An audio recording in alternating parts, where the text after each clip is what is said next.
안녕하십니까, 서영석입니다. 국민 라디오에서 방송을 중단한 지 한 5개월 넘었습니다. 때마침 저도 뭔가를 해야 되겠다 라고 생각하던 차에 공감 미디어라고 말하자면은 풀뿌리 이 방송이라고 할까요? 각자 직장 있는 사람들끼리 모여서 방송하는 모임이 생겨서 거기서 주에 한번 방송을 해달라는 요청을 받아서 방송을 시작하게 됐습니다. 공감 미디어라는 이름도 아주 좋아요. 누가 지었는지 잘 모르겠는데 그 공감 미디어 앞으로 잘 돼 나가기를 바라고요. 이 공감 미디어에서 하는 방송, 저희 방송 이름은 서영석의 더 비평이라고 정했습니다. 뭐 제목을 놓고 어떤 이름을 정할 것이냐, 굉장히 많은 그 아이디어들이 나왔었는데요. 제가 더 비평을 하자, 원래는 더 크리틱으로 하자라고 이제 얘기를 했다가 한글로 하자 해가지고 더 비평이라고 했는데요. 제가 이제 더 비평이라는 것을 생각하게 된 이유는 사실은 더불어민주당 때문입니다. 더불어민주당은 정말 이름 잘 지은 이름이에요. 그래서 이번에는 뭔가 좀 될 조짐이 보인다라는 생각 좀 들긴 해요. 사실 그 뭔가를 선점하는 게 굉장히 중요한데, 지금 되어가는 행실을 보면은 지난 총선을 앞두고 새누리당이, 그때는 뭐 새누리당은 그 한나라당에서 새누리당으로 변천하는 과정, 일종의 사기이긴 했습니다만은, 변신하는 모습으로서는, 즉 전략적인 측면에서는 그때 당시 그 민주당이었나요? 하여튼 야당보다는 훨씬 더 나았습니다. 근데 지금은 오히려 그런 것들을 더민주당이 선점하는 게 아니냐 하는 그런 느낌마저 드는데요. 어떻든 더불어민주당의 더 약칭 더민주당은 저는 굉장히 좋은 장면이라고 생각을 했어요.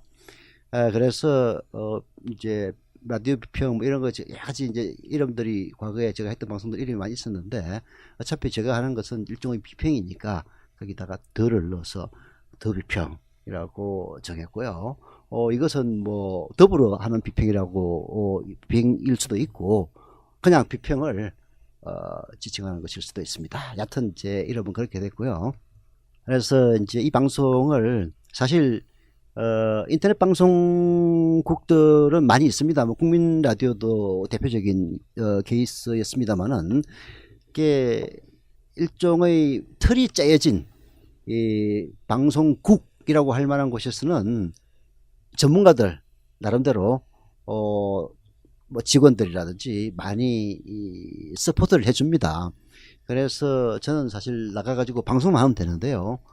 공감 미디어는 그야말로 전부 다 직장인들, 자기 있는 사람들이 시간을 쪼개가지고 PD도 하고 편집도 하고 때로는 패널로 나오기도 하고 뭐 여러 가지 일을 합니다. 그래서 이제 시작이 조금 미숙하고 좀 마음에 들지 않는다 손 치더라도 좀 넓게 봐주시고요. 앞으로 조금 더 진화하는 그런 방송이 되기를 약속드리겠습니다.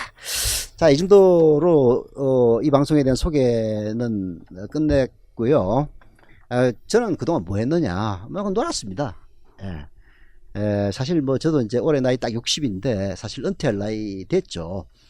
요즘은 100살까지 사니까 60살에 아무것도 안 하고 이제 은퇴해서는 안 되겠지만은, 또 사회 풍조 자체가 60 되면은 제 일선에서는 물러나는 게 사실은 뭐 또 후학들을 위해서 길을 열어주는 그런 측면도 있고, 그래서 전형적인 그 은퇴 백수 생활을 쭉 했죠. 그래서 뭐 아침 일찍 일어나서 밥하고 빨래하고 그다음에 산부하고 등산하고 뭐 저도 되게 바빴어요. 특히 서울 시내를 탐험하느라고 걸어서.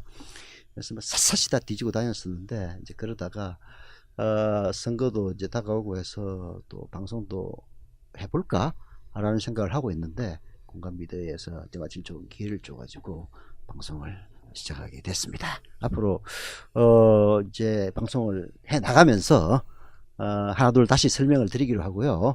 오늘 더 비평 형식은 이제 패널들이 초대돼서 뭐 패널들은 그때그때 바뀔 겁니다만은 서로 이야기를 주고받으면서 제가 좀 말을 많이 하는 그런 형식으로 한번 진행해 볼까 합니다.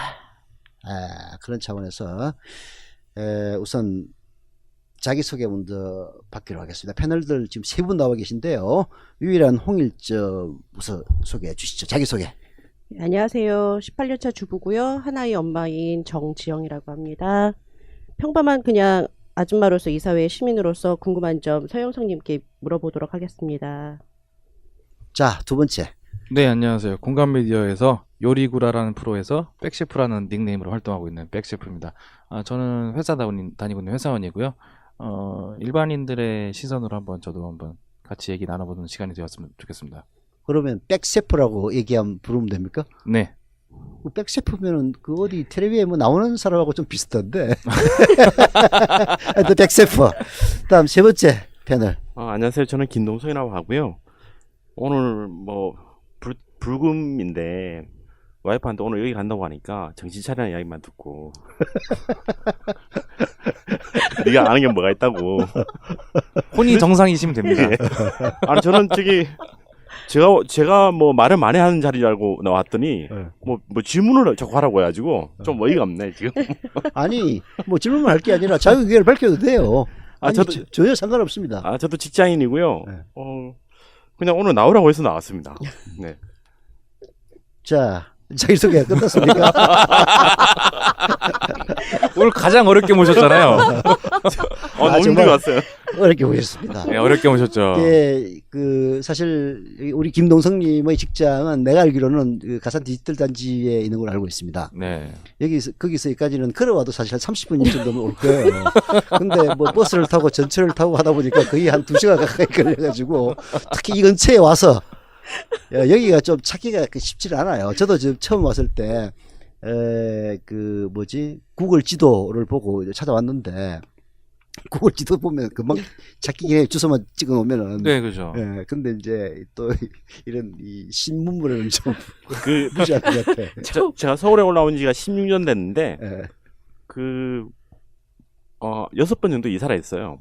예. 대부분 좀 없는 가난한 동네에 이사했는데, 예. 여기도 살았어요. 아, 여기 오니까 마음이 깜깜한 게 제일 힘들고 어려울 때 여기 살았거든요. 여기가 신월동이죠. 네. 네, 맞습니다. 여기 막 비행기 바로 위에 지나가고, 네. 제일 싸거든요, 여기가. 예. 어두웠어요, 여기 사는 동안. 근데 여기 그 사거리에 보니까 무슨 전철이 지나가기로 돼 있다 해가지고 뭐 크게 써보신다던데. 네. 곧 뭐 착공한다고 그러던데요. 그래요? 홍대까지 간다고. 근데 저희 다 여기 안 살아서 잘 네. 몰라요. 조만간 그러면 하나 분양을 받는 걸로. 자, 방금 재밌는 얘기를 해준 분은 김동석님인데요. 여기 김동석님을 간단하게 소개를 하면은 저하고는 인연이 깊은 사람입니다. 사실 어제 저녁에 이 근처에서 물레역이니까 여기서 멀지 않죠. 이제 저녁을 먹으면서 이런저런 이야기를 하다가 오늘 마침 패널이 필요해서 전화를 해서 이제 어렵게 모셨는데 오는 건 뭐 어려웠습니다만은 사람은 그렇게 어려운 사람은 아닙니다. 오늘 주제를 읽어보니까 제정신에 이러는 거 하기 처음이에요. 술 마시고 보통 하는 이야기 있잖아요.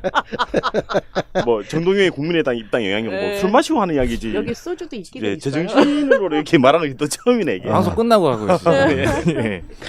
자, 그러면 이제 본격적으로 들어가기 전에 잠깐 우리 청취자 여러분들에게 광고 말씀을 먼저 드리겠습니다. 다기부 대리운전 광고입니다. 1688-2999 1688-2999로 전화하면 되는데요. 서울, 경기, 인천 지역 가능하답니다. 특별할 거는 없는 대리운전이고요. 하지만 남들만큼 다 하는 대리운전입니다. 대리비 일정액이 마포구 사회복지재단에 기부됩니다. 다기부 대리운전 1688-2999 기억해 주세요. 이건 광고고요. 사실 이제 공감미디어에서 저를 어렵게 모셨습니다. 왜냐하면 돈 안 주면 안 하겠다고 했거든. 근데 이제 여기 공감미디어에 계신 분들은 뭐 돈이 많아가지고 하는 것도 아니고 자기 방송 자기들 목소리 하면 자기들 마음대로 내보겠다고 모여가지고 십시일반 돈 내서 하는 이 방송이에요. 그래서 일주일에 매일 거의 1% 정도밖에 못 하고 있는데 이런 분들한테 돈을 많이 달라고 해서 좀 미안하긴 합니다. 근데 이제 제가 그런 요구를 했던 이유는 사실 방송이라는 게 자원봉사라는 방송은 한계가 있습니다.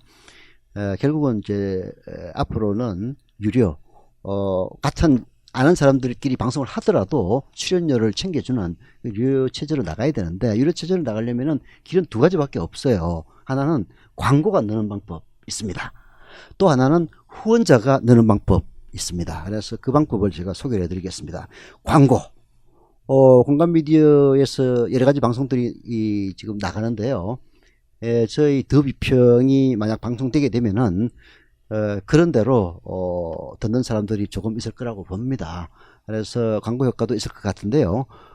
팟캐스트에 매주 2번 방송이 됩니다. 2번. 그래서 이제 팟캐스트에 2번 방송이 되는 그런 형식으로 진행이 되는데요. 광고는 회당 5만 원입니다. 회당 5만 원. 그래서 한 달 4주 동안 매번 광고를 하면은 총 8회 광고를 하게 되는데요. 5만 원씩 광고를 하면 한 달에 40만 원 광고입니다. 40만 원이 뭐 개인에게는 결코 작은 돈은 아닌데요. 만약에 광고를 해야 될 광고주 입장이라면 큰 돈은 또 아니라고 생각합니다. 그래서 광고 회당 5만 원 팟캐스트에 올라갑니다. 뭐 생방송은 아닙니다만은 회당 5만 원 방금 같은 다기부 대리운전 같은 이런 식의 광고를 원하시는 분들은 다음 제가 불러주는 전화번호로 문자로 주시기 바랍니다. 문자로 주시면은 콜백이 간다고 합니다. 광고 신청은 전화번호 010-2752-1879로 하시면 됩니다. 전화번호 다시 한번 불러드릴게요. 010-2752-1879. 광고 원하시는 분들은 문자 주시면은 콜백 들어갑니다. 그리고 광고 이외에 또 하나는 이제 후원자가 늘어야 되는데요. 후원하시고 싶은 분은 월 5,000원 이상이면 얼마든지 됩니다. 5,000원 하셔도 되고 5만 원 하셔도 되고 500만 원 해도 됩니다. 국민은행 015-21-0726-764 예금주 정지영 가로 열고 공감미디어 가로 닫고 가로 열고 가로 닫고 하니까 제가 생각납니다. 과거 노태우 전 대통령이 어디서 연설을 할 때 이 가로를 열고 가로 안에 뭘 찍어놨어요. 근데 이 양반이 이따가 가로 열고 가로 닫고 했다는 전설 같은 이야기가 있습니다. 김영삼 아니고요? 노태우. 노태우. 그분도 별로 똑똑하진 않아. 아니 이제 저는 이제 확인을 안 했기 때문에 뭐 노태우 전 대통령이 노태우 씨가 나한테 뭐 항의하면은 사실 할 말은 없는데 저도 이제 기자 생활할 때 전설로 들었던 이야기거든요. 네네. 그 이야기는 이제 뭔 얘기냐면은 노태우는 쉽게 얘기해서 대통령이 써준 말 이외의 말을 하면 안 된다라고 믿던 사람이에요. 대통령이 워낙 말이 힘이 있으니까 그래서 반드시 적어준 얘기 그대로 했다고 합니다. 근데 이제 특히 어느 정도냐 가로가 있으면 가로 열고 가로 닫고까지 할 정도였다. 이제 그런 예를 들면서 저희 이제 기자 선배가 그런 얘기를 해준 적이 있는데 그래서 제가 많이 인용을 합니다. 가로 열고 가로 닫고 했는데요. 공감 미디어를 후원하시고 싶은 분들은 국민은행 015-21-0726-764 정지영 공감 미디어로 하시면 됩니다. 매월 정기 후원, 정기제를 해도 좋고요. 아직 CMS 신청은 못한 상태라고 합니다. 이게 일반 사업자 등록증을 냈다고 해서 쉽게 해주진 않아요. CMS는 과거 국민TV처럼 뭐 조합원들이 한 몇만 명 될 때는 금방 해주는데 작은 데는 잘 안 해줍니다. 그래서 지금 신청 중이라고 하는데 CMS 신청은 아직 안 되고요. 정기 이체로 해주시면 됩니다. 국민은행 015-21-0726-764 공지영 얘기 전에 정지영 공감미디어니까 공정이 되네요. 예. 로 정기 후원 해주시기를 부탁을 드리겠습니다. 이제 본격적으로 들어가 보겠습니다.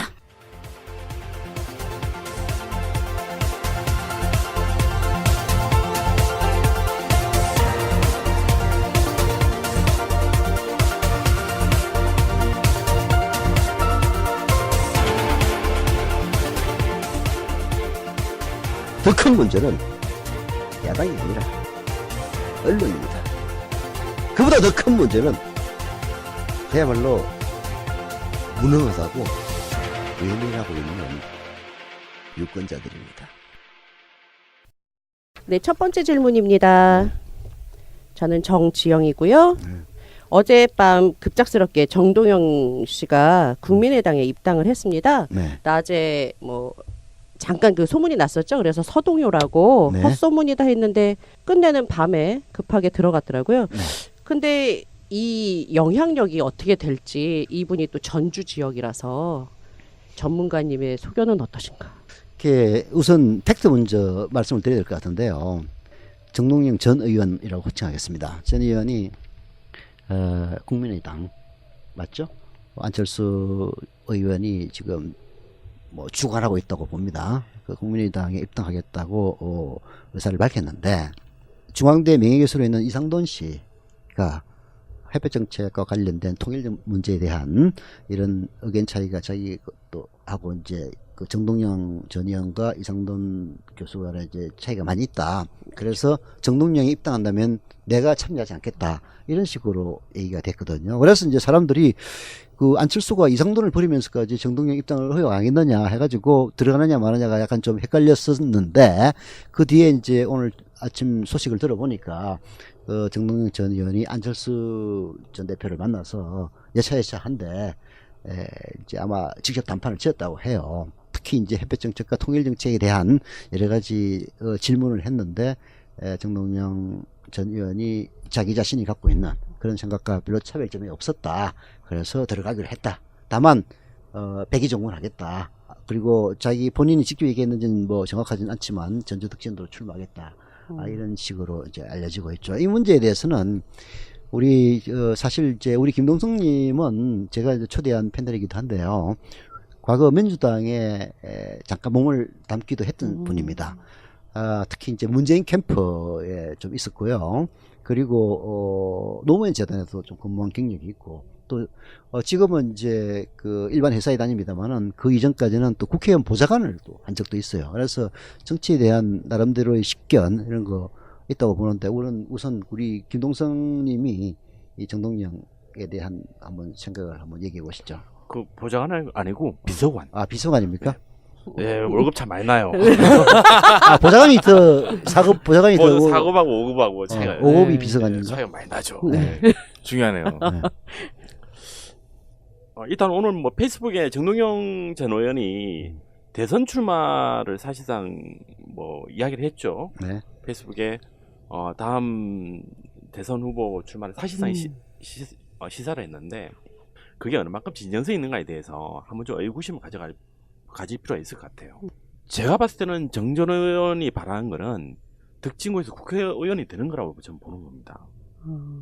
그럼 아니 하나만 더 얘기하는데 중간에 미안한데 물어볼게요. 무소속으로 나가면 안 될 것 같아요? 굳이 입당을 지금 해야 되나요? 어렵습니다. 어려워요? 예, 지금 수치상으로 어렵게 나오고 아, 그 전에 그 관악 의뢰도 좀 무리해서 나오고 네. 사실 정 전 의원이 뭐 보궐선거 자리만 나면 막 나가려고 애랬었잖아요. 네.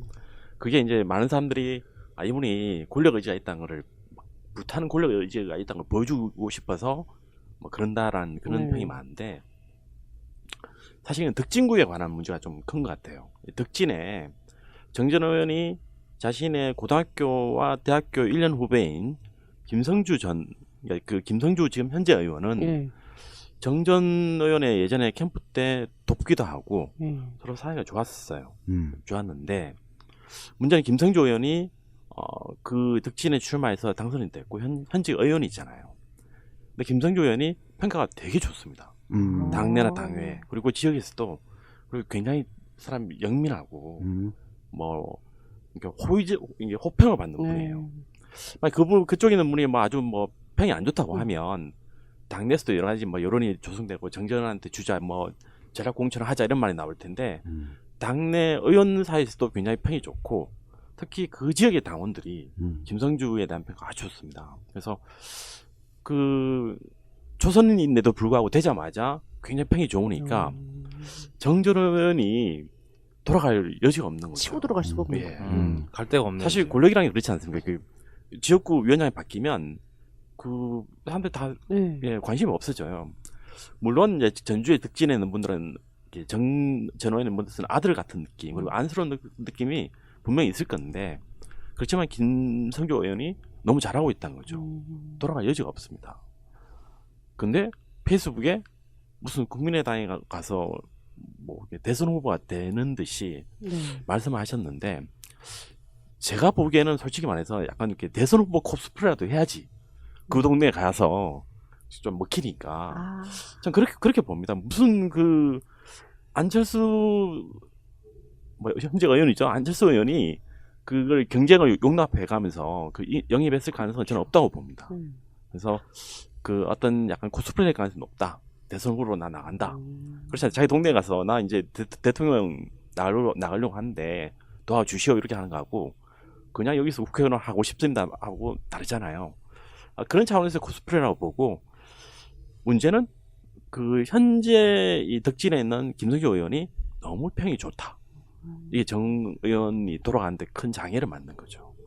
저희 같이 다른 지역에 있는 사람들은 인지도가 워낙 정동영 의원이 좋아서 거기 가면은 될 수도 있는데 왜 무소속으로도 충분히 가능성이 있을 것 같은데 국민의당으로 갔나 했더니 또 그런 또 내막이 있는 약간 거네요. 다른 이야기를 듣자면 덕지 말고 다른 지역에 나가면 또 될 가능성이 높아요. 인지도가 아무래도 예, 이제 또 전주란 전체 그 한때 야당의 전체 대선 후보였으니까. 근데 덕진이란 지역에서 그 김성조 의원이 그 사실 뭐 우리나라 소선구제다 보니까 네. 약간 동네 선거인 이미지가 있죠. 그래서 그 현직에 자리 차고 있는 의원이 굉장히 잘하고 있으면 아무리 어떤 의원을 하더라도 돌아가기 힘들죠. 한제를 비교하자면 대구의 유승민 의원 지역구에 뭐 박근혜가 간다고 다른 사람들 생각에 다 박근혜가 확실히 이길 거잖아요. 네. 그렇지 않습니다. 지역구 선거라는 게 또 그렇고 우리나라의 소선거구제 특징이 있죠. 네. 너무 정동영을 뺏기질 않아. 근데 무소속 나오는 거랑 국민의당 타이틀 갖고 나오는 거랑 그렇게 많이 차이 나나요? 근데 그것도 참 그렇죠. 그러니까 네. 사실은 무소속 나오는 게 더 좋지 않겠냐라는 생각이 듭니다. 네. 근데 분명히 이분도 마음속에 대선 후보가 되고 싶은 욕망이 또 강하게 있는 거죠. 코스프레만 해서는 안 되잖아요. 이렇게 코스프레를 하려고 하면 어느 정도 배경도 있어야 되고, 근데 그 코스프레라는 게 아무 자기가 진위가 없는데 그렇게 하기 힘들죠. 정전원도 분명히 대선 후보 생각하고 있는 게 틀림없습니다. 근데 여기서 조금 더 들어가면 약간 벗어나 이야기하면 그 사람들이 안철수도 그렇고 정동영 전 의원도 그렇고 왜 그런지 잘 이해를 못해요. 왜 저렇게 호남에 올인하고 이거는 약간 2007년도의 대선 과정을 좀 봤어야 보면 되새김질 해야 되는데 소외당했다는 건가요? 아니요. 오픈 프라이머리의 재미를 본 거죠. 좀 이해되십니까? 오픈 프라이머리가 뭐냐 하면 그 굉장히 좋은 의미 같잖아요. 그 오픈 프라이머리 하면 뭔가 민주주의 같고 조직 선거. 쉽게 말하면 누구든 신청하면 다 투표권이 있는 거죠. 네네. 쉽게 더 설명드리면 더민주의 서울 지역 권리당원이 7,000명 정도 돼요. 근데 호남 지역의 권리당원은 17만 명 정도 되거든요. 어마어마하게 차이 나죠. 많이 나죠. 네. 근데 이제 권리당원뿐만 아니고 이렇게 문호를 열었을 때 아마 많은 분들이 착각하고 있는 게 뭐 가령 문재인 의원 같은 경우 팬이 많잖아요. 오픈 프라이머리를 하면 문재인 의원이 훨씬 유리할 것이다라고 생각하는데 전혀 그렇지 않습니다. 선거를 해보면 제가 봤을 때 문재인 흔히 말하는 뭐 여기서 친노라고 합니다. 친노가 끌어올 수 있는 최대 동료가 10만 명이에요. 근데 이미 호남에 17만 명이 있는 거예요. 근데 호남에서 17만 명이 동원을 한다고 쳐봅시다. 100만 명 금방 모아져요. 2007년도에 그런 일이 벌어졌거든요. 2007년도에 오픈 프라이머리 선거를 했는데 그 호남에서 동원된 숫자에 전혀 맥을 못 쳤어요. 그러니까 호남 가기 이미 이전에 그걸 우리는 옥보영 사건이라고 하는데 옥천 보영 영동에서 오픈 그 이용이 이용희 의원이 거의 뭐 4만 명 이상을 동원을 했어요. 그게 이제 이용희 의원 그때 당시 의원이었는데 정동영 기였죠. 유명하지. 그럼 보통 그 동원했다는 건 우리가 왜 쉽게 말하는 뭐 버스 돌렸다는 그런 건가요? 그런 의미 아닙니다. 이거는 오픈 프라이머리의 원칙 그대로인 거죠. 이분이 옆에 가서 그 여기에 가입을 해주시오. 신청해라. 그러면 가입을 하는 거잖아요. 가입하면 그분한테 자 누구를 찍을 것인가 묻는 거죠. 아. 근데 그 가입하는 절차가 이제 종이 한 장만 쓰거나 아니면 인터넷에 모바일로. 예, 모바일로 가입하면 되는데 그게 쉬울 것 같잖아요. 동원이 아니고 가입하는 예, 게 예. 그 인원 모으는 게 되게 힘들어요. 그 인원이 제가 봤을 때는 친노가 모을 수 있는 15만 명이다. 근데 이미 호남에 17만 명이 있다. 근데 그 17만 명이 이 주변에 가입을 예. 권유하면 금방 100만 명이 만들어지죠. 그래서 선거인 날에 200만 명이 만들어졌는데 그러면 선거 결과가 어떻게 나올 것 같습니까? 뻔하죠. 그러네요. 그렇죠. 안철수 의원도 그렇고 정동영 의원도 그렇고 그걸 알고 있는 거예요. 2007년도에 승리의 경험이 있던 사람들이 계속 그러니까 전국적으로 지지도가 떨어져도 경선에서만 이기면 된다는 관점이 있는 거죠. 이런 이야기 처음 듣습니까? 네. 이렇게 재밌죠. 디테일하게는. 재밌죠. 네. 오늘 저기 서영성님 가시면 될 것 같은데. 뭐 같지 뭐. 그러니까 고정 출연해 주세요.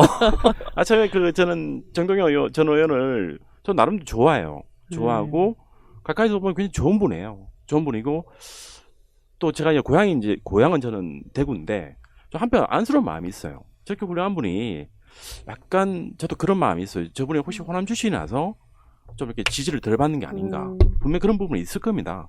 그러면 뭐 정세균 의원 같은 경우도 제가 봤을 때 굉장히 훌륭한 분이고 대선 후보로 전혀 손색이 없는데 뭐 3%도 나오잖아요. 그게 아마 그런 부분 요즘 뭐 이렇게 영남 패권주의 하면서 이렇게 호남 예, 출신 그런 지식인들 얘기 그냥 많죠. 많이 하는데 네. 저는 그런 부분이 분명히 있다고 봐요. 그 구조적으로. 네.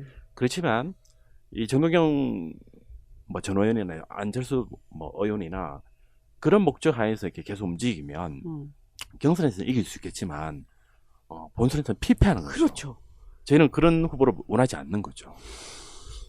이제 그 2007년도에 그런 참사가 이제 일어났던 이유는 사실은 그때 이런 이야기가 있었어요. 이해찬 의원의 잘못이다.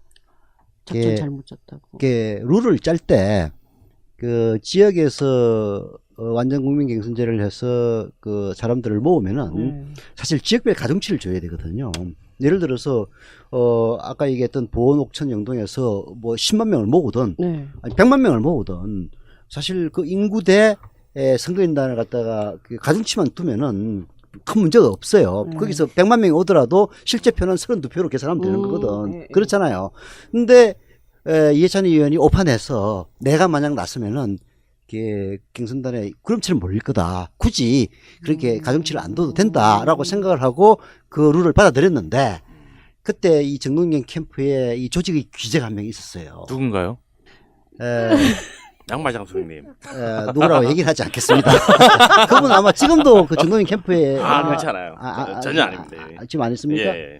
여하튼 그때 그 조직의 귀재가 있어가지고 사람을 많이 모았어요. 그리고 이제 그 중에 한 명이 그 발군의 실력을 발휘했던 사람이 이제 이용이죠. 그래서 보은 옥천 영동인가 거기에서 그 전체 인구는 얼마 안 되는데 거기에 선거인단이 뭐 거의 5만 명인가 나오던데. 아니 뭐 정확하게는 정확히 안 나오는데 4만 명인가? 만 단위야. 그래가지고 그냥 정동영이 쓸어버리니까 그때 이제 2007년 국민경선 그때 대통합민주신당이었죠. 그 경선에서 정동영이가 압승을 안 할 수가 없는 거야. 근데 이제 사람이란 게 그래요. 과거의 그 잘못을 뭐 끊임없이 반복하는 그런 사람도 있습니다만은 이번에는 완전 국민경선제를 한다고 하더라도 이제 말하자면 대통령 후보를 뽑기 위한 완전 국민경선제를 한다면은 지역별 가중치 분명히 들 겁니다. 그건 안 두면 말이 안 되는 거거든요. 예를 들어서 인구가 뭐 400만인 부산과 인구가 40만인 예를 들어서 순천하고 똑같이 둘 수는 없는 거 아니에요. 그렇죠? 10대 1 정도의 가중치는 부여를 해야 된단 말이야. 그러면은 이제 방금 우리 김동성 님이 했던 그런 우려는 많이 불식될 수가 있죠. 아마 그런 방향으로 갈 겁니다. 그러나 이제 한 지역구 내에서는 도리가 없는 거야. 한 지역구 내에서는. 그러니까 뭐 예를 들어서 지금 그 정동영 전 의원이 노리고 있는 더민주당 국민의당의 전주덕진 선거구에서 우선 승리를 하려면은 1차 고비는 내부 경선을 거쳐야 돼요. 그렇죠. 근데 왜 내부 경선 이야기가 나오느냐면은 경남대 교수를 했던 김건식 맞죠? 네, 맞습니다. 그 양반이 북한 전문가입니다. 그분이 이제 지난번부터 출마하려고 이제 했었는데 지난번에 아마 경선에서 떨어졌던가 하다 정확한 기억은 안 나는데 그분이 하여튼 국민의당에서 나올 준비를 하고 있어요. 근데 그 양반도 뭐 전국적인 인지도는 떨어집니다만은 전주에서 인지도는 결코 만만치 않은 분이라고요. 그러면 일단 내부 경선이 거쳐됩니다. 그렇게 해서 이제 된다고 치면은 뭐 민주당이 저기 더민주당이 별 볼이 없으면은 뭐 떨어져서 삼자각축으로 이제 하겠지만은 뭐 예를 들어서 그런 일은 없겠다. 거기서 뭐 저기 전주 덕진에서 후보 단일화 할 필요는 없을 거 아니에요, 그죠? 여하튼 국민의당 경선을 이제 한다면은 정동영 씨의 그 조직이 압도할 가능성이 높죠. 그래서 안전빵으로 이제 당선될 수 있다. 뭐 이렇게 이제 볼 수도 있겠는데, 그 정동영 전 의원의 국민의당 입당은 뭐 말은 여러 가지 이제 포장을 하고 있습니다만은 좀 궁색한 것은 분명한 것 같아요. 그러니까요. 그 양반은 좀 실망했어요. 서울이나 어디 저기 수도권에서 떨어지면은 그 다음에 꼭 그 두 번인가 그럴 거예요. 전주 덕진으로 출마했다고. 뭐 전주 덕진이 무슨 뭐 집에 어디 저 어디 벽장에 감춰둔 꿀다지도 아니고. 네. 이 거기 간다니까 순간적으로 이인재가 생각나더라고요. 피닉스? 피닉재. 근데 한 가지 더 이야기 드리면 네. 그 저는 예전에 그 정치 광고도 좀 했었죠. 그래서 정치 홍보물은 내가 거의 다 봤던 것 같아요. 근데 다 봤던 것 중에 가장 감동적인 그 홍보물이 정동영 홍보물이었어요. 딱 한 자 카피, 딱 한 문구였어요. 그 덕진에 갔는데 덕진 그 지나가는데 정동영 그게 몇 년도였죠? 2007년도였나? 2008년도가 잘 기억이 안 나는데 그때 가보니까 정호영 그 사무실 앞에 딱 이렇게 딱 한 문구 붙어 있었어요.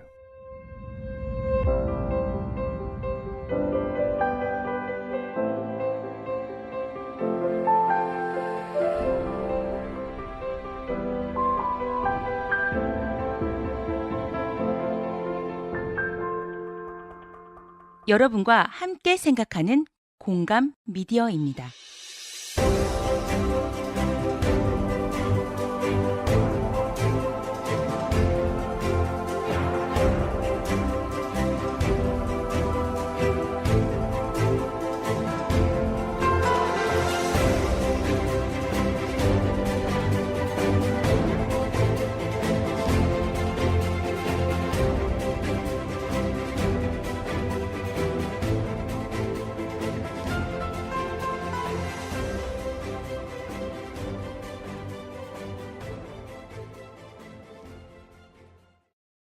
딱 한 문구 붙어 있었어요. 어머니 정동영입니다. 자 그거 보고 야 내가 받은 카피 중 가장 유효한 카피다. 그 자신감. 아니 이제 자신감이 아니죠. 전주를 자기 정치적 고향으로 이제 아. 여긴다 뭐 그런 취지겠지. 그거 그냥 전주의 아들 그 얘기 아니에요? 아니요 그렇죠. 그런 의미는 아니죠. 이미 그때는 그때 2008년도구나 그 대통령 대선 선거. 후보 떨어지고 그렇죠. 네네. 떨어졌는데 그 떨어진 그 과정이라든가 뭐 여러 가지 이런 거에 대해서 여러 가지 뭐 말이 많았죠. 네. 말이 많으니까 그 어머니 정동영입니다. 이게 어떤 의미냐면 어머니 나 밖에서 많이 구박받고 고생했습니다. 방황하던. 방황하다 힘들었습니다. 이쁘게 봐주세요. 이제 안아주십시오. 예, 안아주세요. 예. 그 전주분들 이야기 들으면 굉장히 안쓰러운 마음이 크더라고요. 정의원에 대해서. 아니 근데 그런 식의 홍보 문구는 박근혜가 어디 가서 선친 깨서 이 지역에서 이런 거랑 거의 같은 거 아니에요? 근데 이게 뭔가 강렬하잖아요. 먹히나 어머니 보다, 딱 그게. 한마디 어머니 아니 정의원입니다. 어쨌든 그 컨셉은 비슷한 거 아니에요? 아니 그죠? 이제 뭐 그 정치 카피가 어느 게 더 감동적이냐 하는 것은 이제 각자 뭐 자기 주관이니까 네. 그걸 말할 수는 없는데 나름대로 이제 정동영 전 의원도 감각이 있는 건 사실이죠. 그러니까 2007년 그 대통령 민주신당 내 경선에서 사실 이해찬 그때 당시 그 후보는 제가 알기로는 자신했어요. 나가면 이길 수 있다라고 생각했었는데 웬걸 까보니까 이거 뭐 게임이 안 되더라고. 그만큼 정동영 전 의원이 갖고 있는 조직력 그리고 그 조직력을 가능하게 한 것은 사실 또 정동영 의원이 갖고 있는 친화력도 있습니다. 그런 것들이 이제 종합됐기 때문에 됐던 건데 이제 과거 이인재의 불복 출마 때문에 이인재법이 생겼듯이 네네. 완전 국민 경선제를 한다손 치더라도 지역별 가중치를 두는 그런 식의 이제 안전장치는 될 거니까 뭐 그걸 우리가 걱정할 필요는 없고 근데 이제 정동영 의원에 대해서는 참 안쓰럽다는 생각이 참 많이 들긴 해요. 이제 국회의원이 도대체 뭐길래 그걸 하기 위해서 저렇게까지 해야 되나? 왜 이제 그런 얘기를 하느냐면은 뭐 단순히 당선되기 위해서 이제 간다면은 뭐 그럴 수는 있습니다만은 정동영 전 의원 같은 경우에는 뭐 사실 여기 제1야당의 대통령 후보로 그렇죠. 실제로 대선 출마를 후보. 했던 사람이고 그렇죠. 특히 이제 지난 2, 3년간의 행적을 보면은 그 좌편향, 좌클릭 네. 해서 진보의 아이콘. 진보의 아이콘으로 활동하기도 했단 뭐 말이에요. 현장을 많이 예. 다니시고. 예. 사실 저도 그때 기억나는데 그 한진 그 버스 때 네. 그 무슨 버스라고 얘기했지 그때 희망버스. 희망버스 때 그 크레인 영도 가가지고 네. 정동영 전 의원이랑 같이 그 저기 체류탄도 맞고 그랬어요. 그러다가 다시 이제 국민의당은 진보라고 하기에는 좀 뭐 그렇죠. 아니 이제 진보적인 정당이 꼭 좋다는 의미가 아니라 솔직히 야당인지도 잘 모르겠는데. 그게 아니지. 그렇게 얘기하면은 국민의당을 지지하는 사람들에게 그런가요? 실례죠. 왜 국민의당이 생겼겠어요? 국민의당이 생긴 이유는 그 말하자면 우리 그 정치 지행에서 틈새가 있었기 때문에 생긴 거예요. 그 안철수 의원의 경우에는 사실 사실 그 노합 성님의 게임에 빠져가지고 그때 당시 그 야당의 그때는 이름이 뭐였지? 민주당이었나? 무슨 당이었지? 새정치민주연합? 새정치민주연합이었나? 뭐 하여튼 그게 이제 입당을 했잖아요. 대표가 됐죠. 예. 해서 이제 사실 좋은 기회를 부여받았던 건데 기회를 제대로 못 살렸단 말이에요. 그리고 거의 죽다시피 한 거 아니에요. 그렇죠. 욕 있는 대로 다 먹고. 근데 안철수 죽은 줄 알았는데 딱 티 나가니까 갑자기 정당 지지도도 확 뛰어오르고 뭐 지금은 좀 많이 떨어지긴 했습니다만은 그런 일이 왜 벌어지느냐? 우리 정치 지행에서 여당과 야당의 지지 성향이 존재를 한다면은 야당의 지지 성향은 좀 하이브리드한 그런 경향이 있어요. 여기에는 영남 패권주의에 대해서 싫어하는 사람들도 존재를 하고 또 좀 진보적인 도저히 새누리당으로는 이런 진보적인 가치가 실현될 수 없다라고 생각하는 사람들. 그러나 진보적인 정당을 아무리 지지해본들 바뀌는 게 없으니까 뭐 좀 보수적인 하긴 하지만 그래도 야당이라도 지지해야 되겠다는 그런 사람들도 존재를 해요. 또 플러스 뭐가 있느냐면은 좀 보수화돼 있으면서도 새누리당을 싫어하는 사람도 있습니다. 그렇죠. 이런 것들이 종합돼 가지고 야당의 그 지지 구도를 형성하고 있는데 이 중에서 좀 보수적이지만은 성향은 보수적이지만은 새누리당을 싫어하는 사람들 이 사람이 사실 안철수의 지지 기반이고 이 사람들이 늘 야당에 대해서 많은 불만을 갖고 있어요. 그래서 안철수 의원 같은 사람이 생기면은 언제든지 그쪽으로 지지가 올라가는 겁니다. 그건 과거에 정주영도 그랬고요. 정몽준도 그랬어요. 좀 파워는 적었습니다만 문국현 씨도 그랬습니다. 그 중에서는 이제 내가 보기엔 안철수가 제일 과거보다는 더 한 단계 업그레이드된 것 같은데 그런 이제 있기 때문에 결국은 국민의당이 생기는 거기 때문에 국민의당을 무시할 수는 저는 없다고 생각해요. 근데 그런 게 뉴페이스 그리고 이제 반정치에 대한 그런 감정들이 대선 때마다 조금씩 나오잖아요. 그런 걸로 인해서 잠깐 떴다면 이제는 뉴페이스도 아니고 새정치라고 하지만 사람들 들어오는 거 보니까 현실적으로 보면 또 아닌 것 같고 그러면 쭉쭉 빠지면 대선하고는 점점 멀어지는 거 아닌가요? 그 부분은 이제 서영석 기자님은 대선 후보 중심으로 이제 설명을 했는데 네. 우리 당 중심으로 지금 사실 이 중요한 관건이 국민의당이 왜 생겼는가 문제죠. 네네. 그런데 갑자기 안철수 갑자기 뭐 열받아서 빡쳐서 나갔다. 이건 너무 초보적인 단순하게, 이야기고 네. 그 사람들이 가지고 있는 합리적 지점을 보면 단순합니다. 이렇게 97년도에 DJ 김대중 대통령이 당을 깨고 나가서 성공했잖아요. 국민의힘. 그리고 2002년도에 뭐 과정은 좀 다르긴 하지만 열린우리당이 민주당 깨고 나가서 성공했잖아요. 2007년도에 그 열린우리당 깨고 나가서 대통합 민주주의당 만들어서 성공했잖아요. 그래서 깨고 나가는 게 이 사람들한테 합리적인 거예요. 학습 효과가 그러니까 3번 연속 다 이겼으니까 네. 이번에도 깨고 나가면 사실 그때 김한길 의원이 96년도부터 정치를 시작했으니까 그때부터 봤던 거는 깨고 나가면 성공한다는 공식이 있는 거예요. 그런 합리성을 갖고 나갔는데 약간 암초에 부딪힌 게 우리가 모두 다 뭐 목격했지만 문재인 의원이 처음에 굉장히 좀 흔들 위태했는데 막판에 뒤집기를 한 거죠. 정치력으로. 너무 이렇게 좀 센 상대를 만나가지고 그 사실 저는 약간 간악한 문재인이라고 하는데 가령 저기 뭐 밤에 새벽 1시에 안철수 의원 찾아가고 네. 그럼 당연히 저도 문 안 열어주죠. 근데 기자들 대동해서 딱 나가서 사진 찍고 정책 타이밍 아는 거죠. 좀 약간 막말로 약간 당했다는 느낌도 좀 있긴 한데 안철수 의원 입장에서는 그때 이제 이번에 우르르 나간 분들을 보면 대선 후보와 관계없이 당을 야당은 야권은 당을 깨고 나가면 성공한다는 공식이 있었다는 거. 근데 이번에 안 통했다는 것.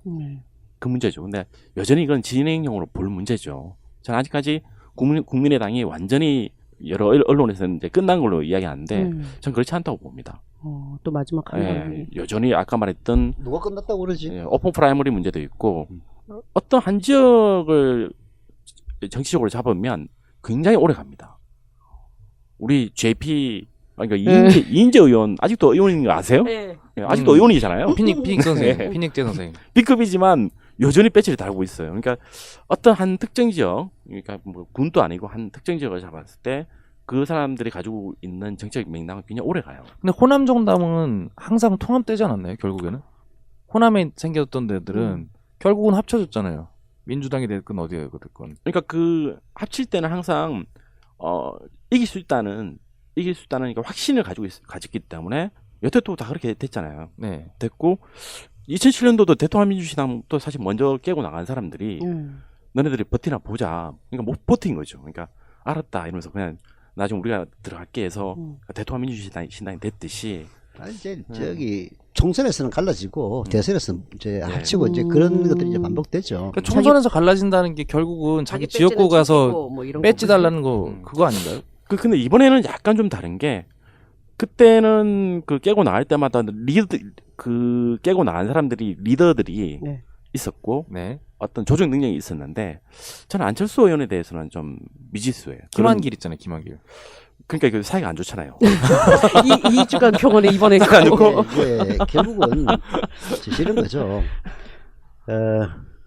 정치가 생물이다라고 얘기를 하는 이유는 똑같은 길을 걷더라도 이런 사람이 그러면 되고 저런 사람이 그러면 안 된다. 이제 그게 존재를 한단 말이에요. 그게 뭐 문재인의 카피를 쓰자는 건 아니지만은 저도 살아보니까 이렇게 사람이 결국은 제일 중요하더라고. 사람이 먼저인 거야. 예를 들어서 새정치국민회의를 이제 그때 민주당이었죠. 그때 누가 하던 민주당이었지? 그때 조선의 민주당이었을 거야. 아마 조선이 그때 서울시장이었던 대표를 하고 있는 민주당에서 백미? 그 호남 의원들 다 저기 영국에서 와가지고 그 팩스로 막 정치하다가 와서 다 나와 하니까 나와가지고 깨서 그게 만든 게 새정치국민회의 아니에요. 그게 왜 성공을 했느냐? DJ니까 성공한 거야 한마디로. 보스? 그렇죠. DJ가 성공을 한 거야. 자, 대통합민주신당 때는 왜 성공을 했느냐? 그때는 그 나름대로 뭐 욕은 많이 먹었습니다만은 노무현 대통령을 극렬하게 지지하는 사람들이 존재를 해요. 그런 사람들 입장에서는 한테는 욕을 먹었지만은 일반인들에게 천신적이면은 그땐 걔의 아이콘이었어. 그렇죠. 그렇잖아요. 그런 사람들 티 나와가지고 게다가 또 언론 환경이라는 게 아주 그냥 항상 그랬지. 노무현 대통령이 후보 때 시절부터 노무현 반대편에는 무조건 지지해줬잖아. 맞아요. 네. 그때 민주당 국민경선 때 이인재를 갖다가 거의 뭐 맞아요. 저기 한달더 후보인 것처럼 그렇게 보수 언론들이 띄워줬지 않습니까? 그렇죠. 그랬듯이 이 대통합민주신당을 만들 때도 마치 그 노무현 대통령이 경제에 실패하고 지금 와서 보니까 그때 경제가 제일 좋았었는데 그러니까요. 뭐 경제에 실패한 대통령 뭐 하여튼 온갖 그 마타도를 다 동원해 가지고 대통합민주신당을 결성하는 사람들에게 뭔가 여론의 명분을 줬단 말이에요. 그렇게 해서 이제 성공을 했는데 그것도 따지고 보면은 천신정이라고 하는 나름대로 걔의 아이콘들이 존재했기 때문에 그게 성공을 했던 거란 말이에요. 이번에도 깨고 나오는 사람이 만약 안철수가 정말 훌륭한 사람이었다면 전 성공했을 거라고 봅니다. 그 지점으로 한번 보면 사실은 그렇게 이제 깨고 나왔으면 그쪽으로 해서 훨씬 확 뜰 수 있었는데 그때쯤에 여태까지는 이미지상 되게 말랑말랑해 보이고 물르다고 비판받았던 문재인 이제 지금은 뭐 물러나 계시지만 의원. 예. 김종인님하고 막 지금 이제 어벤져스 팀이라고 하는 사람들 정말 이게 왜 사람들이 좋아는 했지만 잘 기대하지 않았던 저 사람들이 정치권으로 들어올 수 있을까 했던 사람들 막 쏙쏙쏙쏙 영입해서 그러는 바람에 어떻게 보면 이게 뒤집어졌다고 좀 생각을 하거든요. 예. 근데 예. 그 어벤져스를 근데 앞으로는 어떻게 활용을 할 것이냐. 잠깐 이제 슉 하고 약간 스타성으로 지금 띄우기는 했는데 총선에서의 승리와 이게 연계가 될 것인가. 쉽지는 않죠. 왜 쉽지는 않냐면은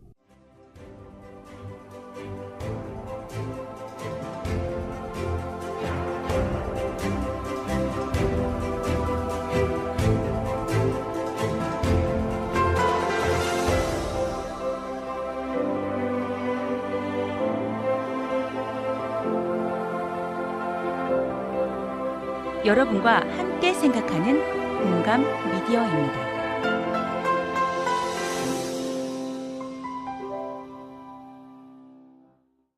자, 뭐 호남은 아무 상관이 없어요. 사실 뭐 더민주당이 먹든 네. 국민의당이 먹든 네. 새누리당한테만 안 뺏기면 되지. 그렇죠. 이제 그렇게 각축하는 와중에서 뭐 예를 들어서 재미를 보는 그 새누리당 사람들이 나올 수도 있어요. 순천에 이정현 같은 경우에는 만약에 야당 후보가 2명 나와가지고 각축하면 이정현이 또 무난히 재선할 가능성도 있습니다. 그런 사람 예외적인 경우는 있겠습니다만은 두 당이 분당돼 있다 해가지고 호남은 저는 뭐 큰 문제는 없다고 봐요. 대선 앞두고 다시 합쳐질 수도 있는 문제니까. 문제는 어디에 있느냐면 수도권이라고. 수도권에서 이게 3자 대결을 하면은 이건 뭐 필패죠. 해보나 마나야. 전멸이야, 전멸. 수도권, 서울하고 서울, 인천, 경기를 합치면 국회의원 숫자가 100명이 넘습니다. 지역구가. 100명이 넘어요. 100명인가 97명이 그랬어. 하여튼 그 100명, 하여튼 그 언저리입니다. 여기서 전멸하면 이건 해보나 마나는 게임이 되거든. 그래서 그 과거를 보면은 이제 힘이 엇비슷한 그 야당 세력이 존재를 할 때는 막판에 후보 단일을 합니다. 후보 단일을 해요. 그런 경우가 있었고 또 하나는 한쪽에 힘을 많이 실어줘가지고 한쪽을 고사시켜 버립니다. 그래서 사실은 의미가 없게 만드는 이제 예를 들어서 안철수의 그 국민의당이 이제 어느 쪽으로 갈 것이냐 그건 이제 앞으로 두고 봐야 돼요. 왜 두고 봐야 된다고 보느냐면은 지금까지 제가 파악했던 안철수 의원의 능력이라든지 이런 점을 보면은 영 아니거든. 사실 좋은 기회가 많이 있었는데 못 살렸다는 거는 안철수 의원의 그 말하자면은 리더십에 문제가 있다는 이야기입니다. 사실 갑자기 김한길 의원과 공동대표 취직을 했습니다만은 그야말로 초선 의원이 대표가 된 경우에는 과거에 누군지 아세요? 딱 한 번 있어요. 김영삼? 아니 노태우. 노태우가 오. 전국구로 비례대표로 국회의원 당선되고 그리고 민정당 대표를 취임합니다. 그리고 대통령이 된 그게 아마 그게 최초의 케이스일 거야. 앞으로도 이제 나오기 힘든. 안철수 의원 같은 경우도 보궐선거에서 당선돼가지고 그 제1야당의 공동대표로 옹립이 됐다는 것은 자기에게 굉장히 큰 찬스가 주어진 거거든. 못 살렸잖아요. 못 살렸다고. 그렇죠. 그리고 이번에 치고 나갈 때도 분명히 아까 얘기했습니다마는 두 가지 맹점. 말하자면은 보수적이면서도 새누리당을 싫어하는 지지층. 그러나 민주당은 싫은. 호남당이라서 싫은 사람들도 있을 것이고 문재인이라서 싫은 사람도 있어요. 그런 지지 세력이 존재하기 때문에 사실은 국민의당이 나가가지고 그래도 뭐 17, 8명 국회의원들을 몰고 뭐 처음에 이루어졌을 때 지지도가 뭐 한 20% 가까이 나오고 그렇죠. 했던 이유는 이제 거기에 있는 거거든요. 그리고 또 한 가지 그런 그 틈새 위에 또 한 가지 틈새가 있습니다. 호남이 갖고 있는 일종의 컴플렉스가 있어요. 저는 그 컴플렉스라고 생각을 하는데 노무현 대통령 때부터 생긴 겁니다. 말하자면 노무현 대통령은 그 김대중 대통령을 선택을 하긴 했습니다만은 또 호남 출신은 아니에요. 그렇죠. 그렇잖아요. 이제 그래서 말하자면은 호남 사람들 이제 지역으로만 얘기를 합니다. 뭐 다 그렇지는 않습니다만은 한 부분만 갖고 얘기하니까 또 이걸 또 전부냐라고 이렇게 비판하지 마시고 지역으로 이제 보면은 호남 사람들 입장에서는 사실 부산 가가지고 맨날 떨어지고 했던 사람을 후보로 만들어가지고 이 대통령까지 시켜줬는데 이게 뭐 청와대 처음 부산에서 선거에 아무 기여도 안 했던 사람들 데리고 와가지고 참으라고 앉히고 뭐 거기서부터 이제 불만이 생기는 거거든요. 소외감 같은 거. 네, 소외감. 그래서 일종의 배신감 같은 걸 좀 갖고 있어요. 노무현 대통령이 돌아가시고 나서 그 많은 부분이 풀어지긴 했습니다만은 살아계실 때는 그런 배신감이 밑에 쫙 깔려 있었어요. 그래서 노무현 대통령을 좋아하면서도 싫어하는 그런 묘한 이중성이 이제 애증의 존재를 하고 있었단 말이에요. 근데 노무현 대통령이 돌아가셨단 말이에요. 돌아가시니까 노무현 대통령을 이제 욕할 수는 없어. 그래서 그 미움이 문재인한테 올라간 거야. 그때 한때는 유시민한테 갔었어요. 그렇죠. 맞아. 그러니까 호남에서 뭐 그냥 유시민 하면 불불 떨고 문재인하면 불불 뜨는 이유가 사실은 거기서 전 비롯된다고 봅니다. 물론 제 분석이 틀릴 수도 있어요. 근데 제 느낌상 이건 뭐 입증할 수는 없는 거지만은 그런 게 있습니다. 여하튼 그런 말하자면 일종의 틈새가 존재를 하고 있고 호남에서 있는 틈새 그리고 이념적인 틈새 이 두 가지 있었기 때문에 이제 더불어민주당에서 국민의당이라는 그런 이제 정당이 나올 수 있었다는 것이고 그래서 이것이 이제 총선에서는 어떻게 될 것이냐 아까 얘기했다시피 그 두 가지예요. 하나는 고사되든가 아니면은 후보 단일을 하든가. 근데 둘 다 참 어려운 문제입니다. 몇 석이나 할 것 같으세요?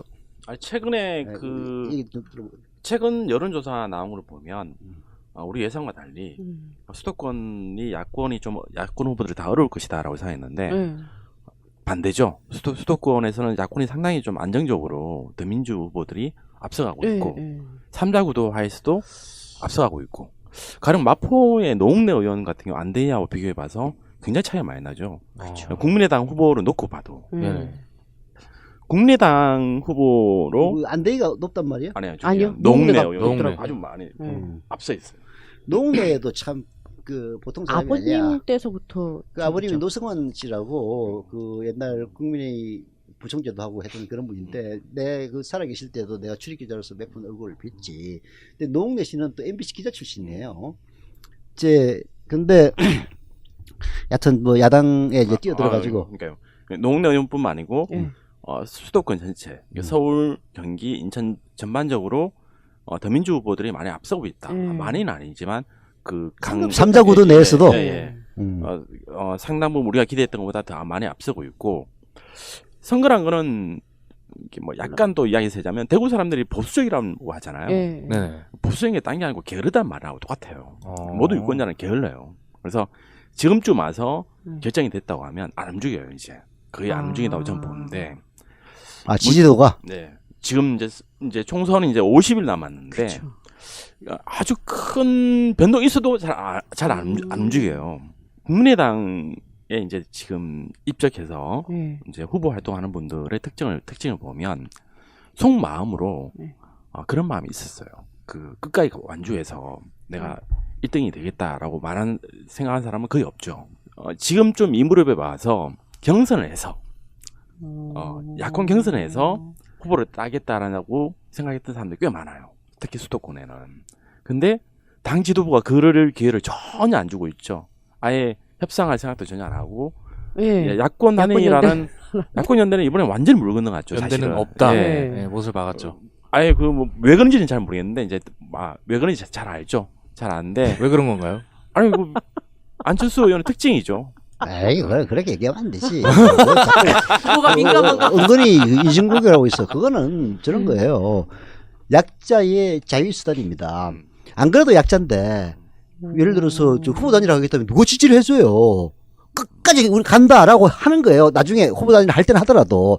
그게 과거 정몽준 노무현의 그 후보 단일화 때도 마찬가지고 어떤 후보 단일화도 처음부터 후보 단일화 하는 사람 특히 약자 쪽에서는 자기가 약체라고 생각하면 절대 후보 단일화 값을 좀 올려야 돼서 입도 뻥긋 안 합니다. 그러나 결국에 가서는 해요. 그런 차원에서 쳐다봐야지. 다만 이제 그 방금 그 우리 김동숙님이 얘기했던 부분이 맞는 부분이 있다면은 이제 그렇게 하려면은 뭔가 좀 준비를 해줘야 되거든. 근데 지금 전혀 준비를 하고 있지 않기 때문에 야권 단원이라가 이제 물 건너가는 게 아니냐라는 건데 그러면은 이제 우리 유권자들은 특히 수도권은 그렇게 엇비슷하게 나가는 걸 용납하지 않는 경향이 좀 있습니다. 뭐 이번에도 꼭 그렇게 된다는 보장은 없습니다만은 쉽게 얘기해서 지금도 이미 뭐 더민주가 앞서고 있다라고 얘기를 하는데 이제 이렇게 쭉 가다 보면은 처음에는 비슷하게 나오다가도 야당 후보자가 2명 있으면은 그중에 약한 쪽이 점점 사그라들기 시작합니다. 이 지지가 이쪽으로 넘어가는 거예요. 사실은 뭐 더민주나 국민의당이나 큰 차별성은 없다는 게 일반적인 유권자의 관점이거든요. 다만 처음에는 지금 문제 꼴보기 싫어서 그냥 안철수당 찍겠다라고 했다가 이제 뭐 저기 자기 지역의 여론조사도 나오고 하다 보면은 점점 자기가 지지하는 사람이 지지도가 떨어진단 말이에요. 그럼 자연스럽게 야당을 국민의당을 지지했던 사람들은 더불어민주당을 지지하는 이런 식의 이 나름대로 자정작용은 이제 존재를 해요. 그래서 방금 나는 뭐 여론조사 안 받기 때문에 이제 처음 듣는 얘기인데. 그래서 이제 이 시청자들을 위해서는 이렇게 뭔가 좀 있는 듯이 이야기해야 되잖아요. 뭐 중요해요. 정보도 제공해야 해드려야 되고. 중요하죠. 중요하지. 지금 야권 연대가 안 되는 가장 큰 이유 중에 하나가 시스템적으로 보면 국민 안심 번호제가 이제 들어오잖아요. 아, 그렇죠. 있죠. 국민 안심 번호제 맞죠? 안심번호? 네, 그 명칭은. 이번에 선거법 별상에서 네, 그 이번 선관위에서 추천해서 이번 사실 들어오죠. 그게 어떤 내용인지 아십니까? 그러니까 간단하게 말씀드리면 예전에 야권 연대에서 경선을 하면 서로 조직을 동원했잖아요. 그래서 이 사람이 그 지역에서 크게 신망이 있지 않더라도 많은 사람을 동원할 수 있는 사람이면 이길 수 있었죠. 근데 국민 안심 번호제를 하면 철저하게 투명한 여론조사제. 그러니까 집 전화로 확인하는데 아니 그러니까 핸드폰이든 집 전화로든 아직 무작위로. 확정 안 됐지만 이걸 확인하는데 그 샘플을 역선택을 방지하면서 다 빼고 그 당의 지지자들을 모아서 그게 선관위에서 주관을 하는 거죠. 하면 예전에 여론조사 회사도 막 선정해서 막 장난칠 수 있잖아요. 그게 안 되는 거죠. 그게 안 되니까 좋은 거네. 굉장히 좋은 제도죠. 이게 선관위에서 추진했고 우리나라 선관위가 훌륭합니다, 사실은. 모처럼 하나 했네요. 이거를 하니까 약간의 자기가 좀 이렇게 약하더라도 많은 조직을 동원을 할 수 있었던 후보들이 맥을 못 추고 있죠. 그래서 그 옛날처럼 그 사실 후보 나온 사람들 중에 국민 안심 번호제가 뭔지 모르고 나온 사람 꽤 많아요. 나도 처음 듣는데. 근데 나와 보니까 보니까 그 선거구 협상을 하는데 국민 안심 번호제는 서로 합의했다 이런 얘기가 나오더라고. 그 내용을 모르고 나온 사람 꽤 많아요, 실제로. 정치를 하니까 잘할 것 같지만, 근데 와서 선거운동을 한 2달 동안 했는데, 이런 내용을 이제 안 거죠. 아니까, 여론조사 하면, 글쎄요, 지금 국민의당 후보로 나온 수도권에 나온 후보 중에 여론조사 안심번호제에서 이길 후보가, 제 상황에는 전 인지도가. 안철수 정도밖에 없는 것 같아요. 안철수 의원 정도밖에. 그래서, 야권 연대가 더더욱 안 되는 거죠. 아니, 김한길 뭐 이런 사람도 있잖아요. 김한기 의원도 지금 김한기 의원 많이 미움받고 있잖아요 지금. 거기도 어려워요? 그게 또 차이 많이 나고 있죠 지금. 그러니까 이런 얘기구만. 예를 들어서 이제 막판에 가가지고 국민의당과 더불어민주당이 이제 후보를 단일을 하자. 그렇죠. 하면은 과거에는 뭐 자기들끼리 모여가지고 룰 정하고 그래서 자기 조금이라도 더 유리한 질문지를 만들기 위해서 서로 싸움도 하고 막 그랬잖아요. 이런 거를 선관위에서 다 해주는구만 한마디로. 선관위에서 그냥 여론조사를 깔끔하게. 그러니까 그 예전에는 제일 큰 거는 체육관 선거를 했죠. 지역에서도 체육관 선거하니까 돈도 많이 들어가죠. 그리고 평일날 체육관 선거를 해요. 그거 누가 와서 찍습니까? 그렇죠. 그러니까 자기 아는 동네. 그러면은 이제 순수하게 정말 그 조직 동원과 관계없이 일반적인 국민들로부터 많은 인지도가 높고 지지를 많이 받는 사람이 이 후보가 될 가능성이 매우 높다. 그렇죠. 그러면은 사실 그 방금 우리 김동숙님의 말이 좀 민주당 출신이라서 그런지 좀 잘해준 경향이 있는데 여하튼 이렇게 어차피 하면은 정상적으로 하면 안 되니까 후보 단일을 할 리가 없다. 뭐 그런 얘기네. 그렇죠. 그리고 이 선관위가 이번에 추진했는데 새누리당도 쉽게 합의한 게 새누리당도 경선을 하잖아요. 네. 그렇죠. 경선을 하는데 그 예전 과거 같은 조직 경선을 하면 돈이 너무 많이 들어요.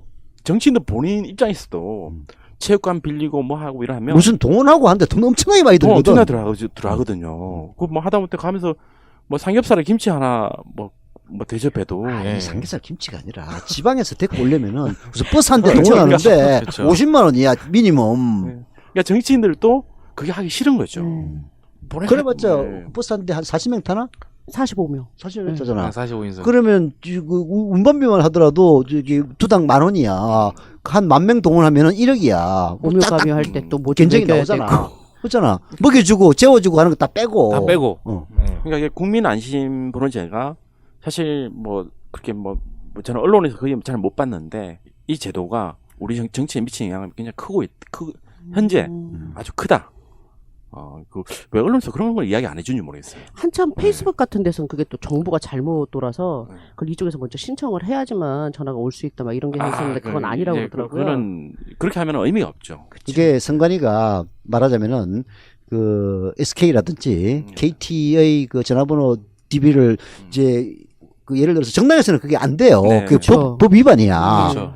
이게 개인정보보호법 위반이라고. 근데 선관위에서 추진하면 그거는 가능하거든. 선관위에 아직 그 DB를 가지고 섞어서 철저하게 걸러가지고 예를 들어서 설문지도 선관위에서 이제 만들면은 쉽게 얘기해서 공정성이 확보되잖아요. 예를 들어서 A당과 B당을 그 후보를 당선시키는데 선관위에 개입한다면 문제가 되겠지만 한 당 내에서 만약에 이제 한다면은 그 문제가 없는 거거든. 그러면은 이게 큰 영향을 미칠 수가 있겠네. 네. 저 여기 와서 무슨 중앙선관위 홍보를 하고 있는데. 선관위 이제- 좋은 일 많이 하죠. 문제는 네. 이게 지금 특히 일종의 신공항정국이 이제 형성되고 있는데 우려하는 사람들의 그 관점은 이제 이 점이에요. 이게 그냥 내버려 두면은 아까 얘기했다시피 야당 후보는 결국은 단일화된다 이거예요. 이게 서로 비슷비슷해가지고 3자 대결을 하면은 필패니까 그 한 명을 당선시키려면 막판에 뭐 여론조사를 하든 뭘 하든 단일화를 하든가 아니면은 한 후보를 갖다 고사시켜가지고 실질적인 단일화가 가능하든가 이렇게 이제 선거가 흘러간다 이렇게 보통 전문가들 보고 있는데 여기서 이제 우려의 지점이 등장하는 겁니다. 비록 그것이 정의라 할지라도 비록 그것이 진리라 할지라도 권력이 싫어하는 말을 했던 사람은 또한 진리를 뒤집어서 권력에 저항했던 사람들은 전부 죽임을 당했다. 그 자손들까지 멸무치화를 당했다. 해가 마치겠다. 그 다음에 역사를 밟고 있어도 모른 척하고 고개 숙이고 외면했습니다. 이 역사를 청산해야 권력에 맞서서 당당하게 권력을 한번 쟁취하는 우리의 역사가 이루어져야만이 이제 비로소 우리의 젊은이들이 떳떳하게 정의를 얘기할 수 있고 떳떳하게 불의에 맞설 수 있는 새로운 역사를 만들어낼 수 있다.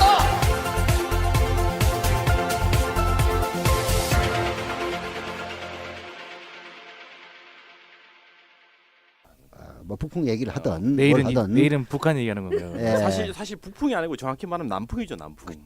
박근혜 박풍이지. 박풍이죠. 그래서 이제 그 얘기를 다음 시간에 하도록 하겠습니다. 자, 2부에서 다시 뵙겠습니다.